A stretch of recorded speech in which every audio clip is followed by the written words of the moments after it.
আসসালামু আলাইকুম ওয়া রাহমাতুল্লাহি ওয়া বারাকাতুহু। আশা করি আপনারা ভালো আছেন। একটি সুখবর নিয়ে আসলাম। রিয়াদের যারা কফিল, রিয়াদের শহরে বা রিয়াদের ভিতরে যাদের কফিল, রিয়াদ এম্বাসিতে গিয়ে আবেদন করতে হবে। আর রিয়াদের বাহিরে যাদের কফিল, তারা ইচ্ছা করলে আপনারা এবং আপনাদের জন্য রিয়াদের বাহিরে যাদের কফিল, যেমন রিয়াদ শহর ছাড়া আপনাদের কফিল যাদের বাহিরে, যেমন Jubail, Hail, Jizan, Medina, Mecca, Jeddah, Mecca, Dammam, যারা রিয়াদের বাইরে যাদের কফিল, তারা কিন্তু এখন অতি সহজে আপনার 15 থেকে 20 দিনের ভিতরে ফাইনাল নিয়ে দেশে যেতে পারবেন। আমি ফয়সাল আপনাদের সাথে স্টেপ স্টেপ জেনে দেবো।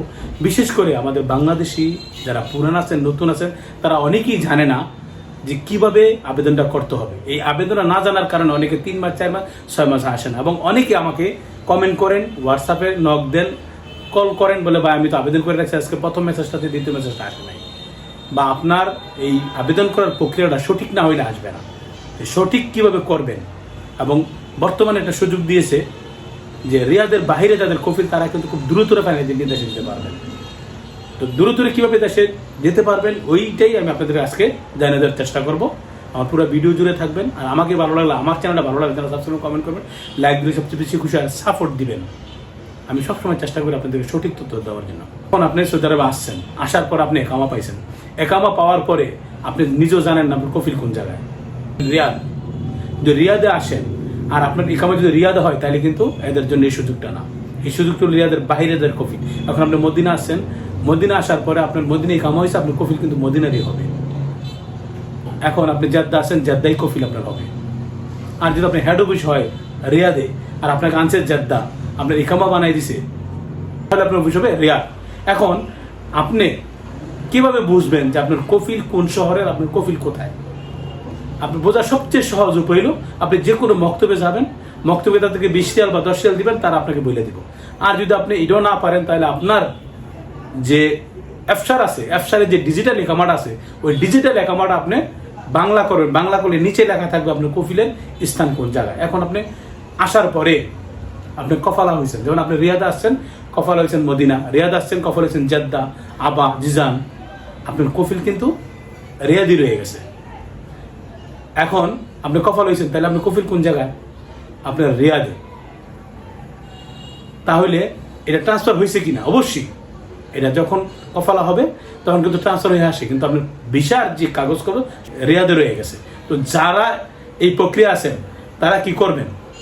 আপনার এই একামাটা চেক করবেন, প্লাস আপনার কোথায় আছে নির্ধারিত সঠিক করবেন। যদি রিয়াদে হয়, তাহলে আপনি রিয়াদে আবেদন করতে হবে। যারা কফালা হয়েছেন রিয়াদে আসার পরে, তাইলে আপনি আগে যাচাই বাছাই করবেন যে আপনার কফিল কোন জায়গায়। আপনি ট্রান্সফার হয়েছেন এখন জেদ্দা, আর দুঃখী জেদ্দা আপনার কি ট্রান্সফার পূর্ণাঙ্গ হয়ে আসছে কিনা। বাংলাদেশ থেকে ফ্লাই করে রিয়াদ আসছেন, রিয়াদ আসার পর আপনার কফিল যে প্রথম মক্তবা আমেলগুলি পে করছে, কফিল প্রথম পে করছে রিয়াদে, তারপর আপনার একামা সব কিছু রিয়াদে হয়েছে। এখন আপনি 1 বছর পরে কফাল হয়েছেন, আপনি কফাল হওয়ার পরে সম্পূর্ণ ট্রান্সফারে আসছে কিনা, এগুলো আপনি যাচাই বাছাই করবেন। করার পরে গিয়া আপনি বাংলাদেশের যে এম্বাসি টিম আসবে আপনার এরিয়া, ওই টিমের থেকে আপনি পেপার নিতে পারবেন। না হলে আপনি বাংলাদেশি এম্বাসিতে যাবেন, আপনার এরিয়া ভিত্তিক মনে গিয়া আপনার এরিয়া ভিত্তিক যেদিকে জেদ্দা যাবেন, জেদ্দা গিয়া আপনি জেদ্দা থেকে 2টা পেপার আনবেন। আর যাওয়ার সময় আপনার পাসপোর্ট, আপনার একামা ফটোকপি, পাসপোর্ট, এবং আপনি কোন এরিয়া এটি শনাক্ত করে আপনি ওখানে যাবেন। যাইয়া গিয়া আপনি 2টা পেপার আনবেন। আনার পরে আপনি যে কোনো মক্তবের মাধ্যমে আপনার মক্তব আমেলের যে ওয়েবসাইট আছে, মক্তবের যে সাইট আছে, ওইখানে আবেদন করতে পারবেন। আরেকটা সিস্টেম আছে আরেকটা সাইট আছে HRSD।